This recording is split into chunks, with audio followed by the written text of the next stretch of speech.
یسایہ چھٹا باب۔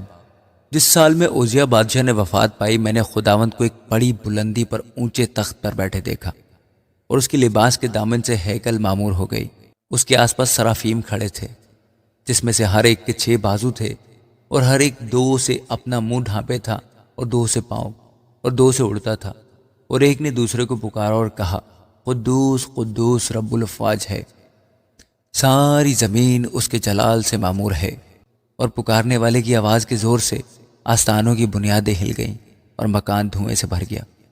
تب میں بول اٹھا کہ مجھ پر افسوس، میں تو برباد ہوا، کیونکہ میرے ہونٹ ناپاک ہیں اور نجس لب لوگوں میں بستا ہوں، کیونکہ میری آنکھوں نے بادشاہ رب الافواج کو دیکھا۔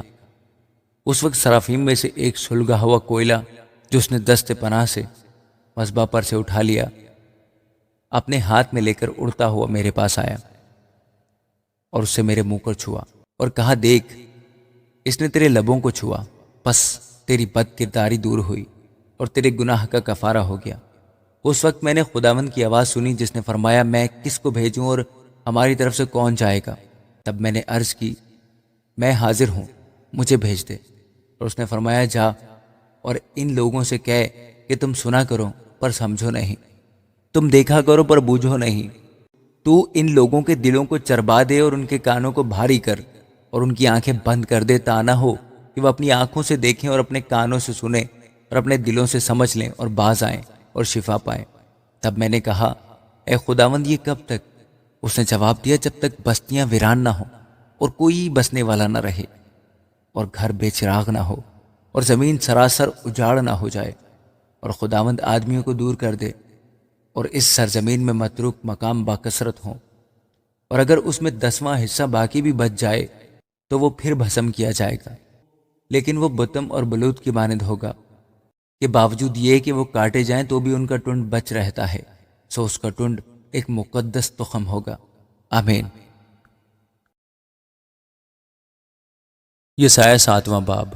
اور شاہ یہودا آخذ بن یوتام بن عزیہ کے ایام میں یوں ہوا کہ رزین شاہ ارام اور فکہ بن رملیہ شاہ اسرائیل نے یروشلم پر چڑھائی کی، لیکن اس پر غالب نہ آ سکے۔ اس وقت داؤد کے گھرانے کو یہ خبر دی گئی کہ ارام افرایم کے ساتھ متحد ہے، بس اس کے دل نے اور اس کے لوگوں کے دلوں نے یوں جنبش کھائی جیسے جنگل کے درخت آندھی سے جنبش کھاتے ہیں۔ تب خداوند نے یسایہ کو حکم کیا کہ تو اپنے بیٹے شیاریہ شوب کو لے کر اوپر کے چشمہ کی نہر کے سرے پر جو دھوبیوں کے میدان کی راہ میں ہے آخر سے ملاقات کر، اور اسے کہ خبردار ہو اور بے قرار نہ ہو، ان لکٹیوں کے 2 دھوئیں والے ٹکڑوں سے، یعنی ارامی رزین اور رملیہ کے بیٹے کی قہر انگیزی سے نہ ڈر، اور تیرا دل نہ گھبرائے، چونکہ ارام اور افراہیم اور رملیہ کا بیٹا تیرے خلاف مشورت کر کے کہتے ہیں کہ آؤ ہم یہودا پر چڑھائی کریں اور اسے تنگ کریں اور اپنے لیے اس میں رخنہ پیدا کریں، اور تابیل کے بیٹے کو اس کے درمیان تخت نشین کریں۔ اس لیے خداوند خدا فرماتا ہے کہ اس کو پائیداری نہیں، بلکہ ایسا ہو بھی نہیں سکتا، کیونکہ ارام کا دارالسلطنت دمشق ہی ہوگا، اور دمشق کا سردار رزین، اور 65 برس کے اندر افرایم ایسا کٹ جائے گا کہ قوم نہ رہے گا۔ افرایم کا بھی دارالسلطنت سامریہ ہی ہوگا، اور سامریہ کا سردار رملیہ کا بیٹا۔ اگر تم ایمان نہ لاؤ گے تو یقیناً تم بھی قائم نہ رہو گے۔ پھر خداوند نے آخر سے فرمایا، خداوند اپنے خدا سے کوئی نشان طلب کر، خواہ نیچے پاتال میں خواہ اوپر بلندی پر۔ لیکن آخذ نے کہا، میں طلب نہیں کروں گا اور خداوند کو نہیں آزماؤں گا۔ تب اس نے کہا، اے داؤد کے خاندان، اب سنو، کیا تمہارا انسان کو بیزار کرنا کوئی ہلکی بات ہے کہ میرے خدا کو بھی بیزار کرو گے؟ لیکن خداوند آپ تم کو ایک نشان بخشے گا۔ دیکھو، ایک کنواری حاملہ ہوگی اور بیٹا پیدا ہوگا، اور وہ اس کا نام ایمانویل رکھے گی۔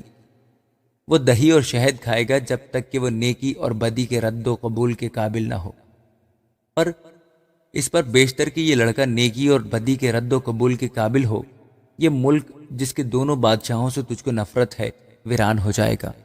خداوند تجھ پر اور تیرے لوگوں پر، تیرے باپ کے گھرانے پر ایسے دن لائے گا جیسے اس دن سے جب افرایم یہودا سے جدا ہوا آج تک کبھی نہ لایا، یعنی شاہ اسور کے دن۔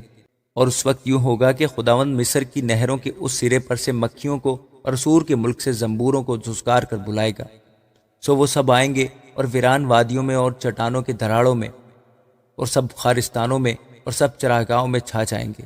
اسی روز خداوند اس طرح سے جو دریائے فرات کے پار سے کرائے پر لیا، یعنی اسور کے بادشاہ سے، سر اور پاؤں کے بال مونڈے گا، اور اس سے داڑھی بھی کھرچی جائے گی۔ اور اس وقت یوں ہوگا کہ آدمی صرف ایک گائے اور 2 بھیڑیں پالے گا، اور ان کے دودھ کی فراوانی سے لوگ مکھن کھائیں گے، کیونکہ ہر ایک جو اس ملک میں بچ رہے گا مکھن اور شہد ہی کھایا کرے گا۔ اور اس وقت یہ حالت ہو جائے گی کہ ہر جگہ ہزاروں روپیہ کے داغستانوں کی جگہ خاردار جھاڑیاں ہوں گی۔ لوگ تیر اور کمانیں لے کر وہاں آئیں گے، کیونکہ تمام ملک کانٹوں اور جھاڑیوں سے پورا ہوگا، مگر ان سب پہاڑیوں پر جو کدالی سے کھودی جاتی تھیں جھاڑیوں اور کانٹوں کے خوف سے، تو پھر نہ چڑھے گا، لیکن وہ گائے بیل اور بھیڑ بکریوں کی چراگاہ ہوں گی۔ آمین۔ یسایہ 8واں باب۔ پھر خداوند نے مجھے فرمایا کہ ایک بڑی تختی لے اور اس پر صاف صاف لکھ، مہیر شلال خاشبس کے لیے اور 2 دیانتدار گواہوں کو، یعنی اوریا کاہن کو اور زکریا بن یبرکیہ کو شاہد بنا۔ اور میں نبیہ کے پاس گیا، سو وہ حاملہ ہوئی اور بیٹا پیدا ہوا۔ تب خداوند نے مجھے فرمایا کہ اس کا نام مہیر شلال خاشبس رکھ، کیونکہ اس سے بیشتر کہ یہ لڑکا ابا اور اماں کہنا سیکھے، دمشق کا مال اور سامریہ کی لوٹ کو اٹھوا کر شاہ اسور کے حضور لے کر جائیں گے۔ پھر خداوند نے مجھ سے فرمایا، چونکہ ان لوگوں نے چشمہ شلوخ کے آہستہ رو پانی کو رد کیا اور رزین اور رملیہ کے بیٹے پر مائل ہوئے، اس لیے اب دیکھ خداوند دریائے فرات کے سخت شدید سیلاب کو، یعنی شاہ اسور اور اس کی ساری شوکت کو ان پر چڑھا لائے گا، اور وہ اپنے سب نالوں پر اور اپنے سب کناروں سے بہہ نکلے گا، اور وہ یہودوں میں بڑھتا چلا جائے گا، اور اس کی طغیانی بڑھ دی جائے گی، وہ گردن تک پہنچے گا، اور اس کے پروں کے پھیلاؤ سے تیرے ملک کی ساری وسعت اے مانویل چھپ جائے گی۔ اے لوگو، دھوم مچاؤ، پر تم ٹکڑے ٹکڑے کیے جاؤ گے، اور اے دور دور کے ملکوں کے باشندوں سنو، کمر باندھو، پر تمہارے ٹکڑے ٹکڑے کیے جائیں گے، کمر باندھو، پر تمہارے پرزے پرزے ہوں گے، تم منصوبہ باندھو، پر وہ باطل ہوگا، تم کچھ کہو اور اسے قیام نہ ہوگا، کیونکہ خدا ہمارے ساتھ ہے۔ کیونکہ خداوند نے جب اس کا ہاتھ مجھ پر غالب ہوا اور ان لوگوں کی راہ میں چلنے سے مجھے منع کیا، تو مجھ سے یوں فرمایا کہ تم اس سب کو جسے یہ لوگ سازش کہتے ہیں سازش نہ کہو، اور جس سے وہ ڈرتے ہیں تم نہ ڈرو اور نہ گھبراؤ، تم رب الفاج ہی کو مقدس جانو اور اسی سے ڈرو اور اسی سے خائف رہو، اور وہ ایک مقدس ہوگا۔ لیکن اسرائیل کے دونوں گھرانوں کے لیے صدمہ اور ٹھوکر کا پتھر، اور یروشلم کے باشندوں کے لیے پھندا اور دام ہوگا۔ ان میں سے بہتیرے اس سے ٹھوکر کھائیں گے اور گریں گے اور پاش پاش ہوں گے اور دام میں پھنسیں گے اور پکڑے جائیں گے۔ شہادت نامہ بند کر دو اور میرے شاگردوں کے لیے شریعت پر مہر کرو۔ میں بھی خداوند کی راہ دیکھوں گا، جو اب یعقوب کے گھرانے سے اپنا منہ چھپاتا ہے، میں اس کا انتظار کروں گا۔ دیکھ، میں ان لڑکوں سمیت جو خداوند نے مجھے بخشے رب الفاج کی طرف سے، جو کوہ سیون میں رہتا ہے، بنی اسرائیل کے درمیان نشانوں اور عجائب و غرائب کے لیے ہوں۔ اور جب وہ تم سے کہیں کہ تم جنات کے یاروں اور افسون گروں کی جو پھسپھساتے اور بڑبڑاتے ہیں تلاش کرو، تو تم کہو، کیا لوگوں کو مناسب نہیں کہ اپنے خدا کے طالب ہوں؟ کیا زندوں کی بابت مردوں سے سوال کریں؟ شریعت اور شہادت پر نظر کرو، اگر وہ اس کلام کے مطابق نہ بولیں تو ان کے لیے صبح نہ ہوگی۔ تب وہ ملک میں بھوکے اور خستہ حال پھریں گے، اور یوں ہوگا کہ جب وہ بھوکے ہوں تو جان سے بیزار ہوں گے، اور اپنے بادشاہ اور اپنے خدا پر لعنت کریں گے، اور اپنے منہ آسمان کی طرف اٹھائیں گے، پھر زمین کی طرف دیکھیں گے، اور ناگہان تنگی اور تاریکی، یعنی ظلمت اندوا اور تیرگی میں کھدیڑے جائیں گے، لیکن اندوہگن کی تیرگی جاتی رہے گی۔ آمین۔